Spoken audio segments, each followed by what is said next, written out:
ছোটবেলায় আমরা ডিসকভারি চ্যানেলে একটা শো দেখতাম যার নাম ছিল ম্যান ভার্সেস ওয়াইল্ড, এবং সেখানে আমাদের হিরো ছিল বিয়ার গ্রিলস। তো মেসে থাকা প্রত্যেকটা ছেলে মেয়ে সবাই এক একজন বিয়ার গ্রিলস। কেন বলছি? কেননা খালার যে রান্না ভাই, জীবন বাঁচানোর তাগিদে আমরা ওই রান্না খেয়ে থাকি। বিশ্বাস করেন, আমি যদি আপনার সেই রান্না দিয়ে আপনি 2 গেল দিতে পারবেন না, এত বিস্তৃত রান্না। আমার তো মাঝে মাঝে জিজ্ঞাসা করতে মন চাই, খালা এত বিস্তৃত খারাপ রান্নার পিছনে আপনার ইন্সপিরেশনটাকে, এত খারাপ রান্না করার পিছনে কারণটা কি? যদি কারি রয়েছে, কারি আমারে বলছে কি, কারি আমারে বলছে আসতে বল, খালা শুনতে হবে। শুনুক, এটা সত্য, এটা নিরেট সত্য।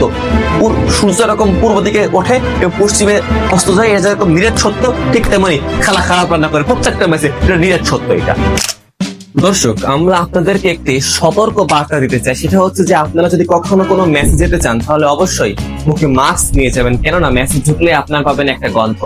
যদি আমাদের ম্যাচটা মনে পরিচ্ছন্ন রাখি, তবে আমাদের ম্যাচ বাদে আপনি যদি অন্য কোনো মেসেজ যান, তাহলে অবশ্যই মুখে মাস্ক ব্যবহার করবেন।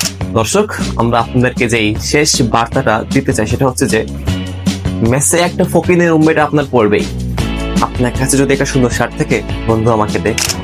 আচ্ছা মামা, আমাদের ডেট আছে রে, বুঝলি? ডেনিমটা তো অনেক সুন্দর রে।